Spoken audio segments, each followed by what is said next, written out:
Madam ಅವರು, ಈ ಭಗವದ್ಗೀತೆ ಉದ್ಘಾಟನೆ ಆಯ್ತಲ್ಲ, ಯಾವ ಉದ್ದೇಶದಿಂದ ನೀವು ಉದ್ಘಾಟನೆ ಮಾಡಿದ್ದೀರಾ, ಏನು ಸಂದೇಶ ಕೊಡೋಕ್ಕಾಗಿ ನೀವು ಮಾಡಿದ್ದೀರಾ ಅಂತ ಹೇಳ್ಬೋದು. ಹರಿ ಓಂ. ಇದು ಕಾರ್ಗಲ್ಲಿನಲ್ಲಿ ಭಗವದ್ಗೀತಾ ಪಾರಾಯಣ ತಂಡದ ಉದ್ಘಾಟನೆ ಆಯಿತು ಇವತ್ತು. ಇದರ ಮೂಲ ಉದ್ದೇಶ ಮುಖ್ಯವಾಗಿ ಮೂರಿದೆ. ಒಂದು, ಈಗ ಮೊಬೈಲ್ ಯುಗ, ಅದನ್ನೇ ಸದುಪಯೋಗ ಪಡಿಸ್ಕೊಳ್ಳೋಕ್ಕಾಗಿ ಇದು ಕರೋನಾದಲ್ಲಿ ಶುರುವಾಗಿದ್ದು 8 ಜನರಿಂದ ಶುರುವಾಗಿದ್ದು. ಇವತ್ತು ದೇವರ ಇಚ್ಛೆ ಇಲ್ಲದೆ ಈ ಜಗತ್ತಿನಲ್ಲಿ ದೇವರ ಇಚ್ಛೆ ಇಲ್ಲದೆ ಏನೂ ನಡೆಯೋದಿಲ್ಲ. ಈಗ ನಾವು ಈ ಕಾರ್ಯಕ್ರಮ ಮಾಡ್ತೀವಿ ಅನ್ಕೊಂಡೇ ಇರಲಿಲ್ಲ, ಏಕದಮ್ಮ ಹೌದು ಮಾಡಬೇಕು ಅನ್ನೋದು ನಾವು ಮಾಡ್ಕೊಂಡಿದ್ದು. ಇದು ಏನಂದ್ರೆ, ನಾವು ಕಲಿತಾ ಇರುವತ್ತಿಗೆ ಅರ್ಧದಷ್ಟು ಮಕ್ಕಳು ಕೂಡ ಭಗವದ್ಗೀತೆಗೆ ಸೇರಿದ್ದಾರೆ. 5ನೇ ಕ್ಲಾಸಿಂದ PUC ಮಕ್ಕಳು, ಡಿಗ್ರಿ ಮಕ್ಕಳು ಎಲ್ಲ ಸೇರಿದ್ದಾರೆ. ಇದು ವಯಸ್ಸಾದವರಿಗೆ ಅಂತ ಅಲ್ಲ.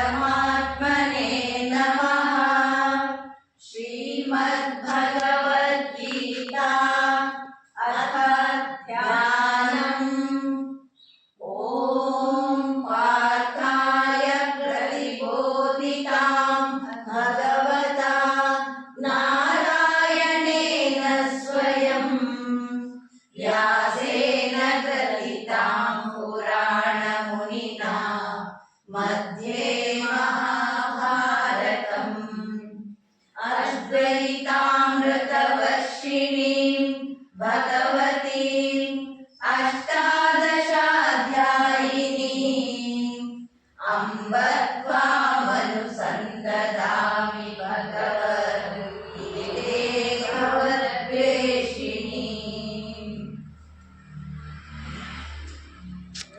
ॐ श्री परमात्मने नमः। श्रीमद्भगवद्गीता अथ प्रथमोऽध्यायः। अर्जुन विषादयोगः। धृतराष्ट्र उवाच धर्मक्षेत्रे कुरुक्षेत्रे समवेतायुयुत्सवः।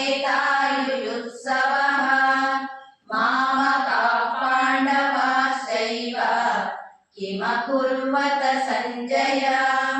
संजय उवाच दृष्ट्वा तु पाण्डवानीकम् व्यूढम् दुर्योधनस्तदा आचार्यमुपसङ्गम्य राजा वचनमब्रवीत्।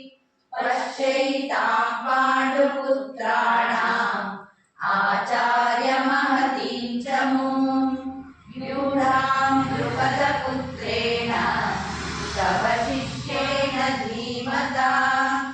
अत्र शूरा महेश्वासाः भीमार्जुन समायुधि। युयुधानो विराटश्च द्रुपदश्च महारथः। दृष्टकेतुश्चेकितानः काशीराजश्च वीर्यवान्। पुरुजित् कुन्तिभोजश्च शैब्यश्च नरपुङ्गवः। युधामन्युश्च विक्रान्तः उत्तमौजाश्च वीर्यवान्। सौभद्रो द्रौपदेयाश्च सर्व एव महारथाः। अस्माकं तु विशिष्टाये तान् निबोध तिलोत्तमा। नायका मम सैन्यस्य सञ्ज्ञातं तान् ब्रवीमि ते। भवान् भीष्मश्च कर्णश्च कृपश्च समितिञ्जयः। अश्वत्थामा विकर्णश्च सौमदत्तिस्तथैव च। अन्ये च बहवः शूराः मदर्थे त्यक्तजीविताः। नानाशस्त्रप्रहरण सर्वे युद्धविशारदाः अपर्याप्तं तदस्माकं वरभीष्माभिरक्षितं पर्याप्तं शुभं करोति कल्याणम् आरोग्यं सुखसम्पदां शत्रुबुद्धिविनाशाय दीपज्योति नमोऽस्तु ते।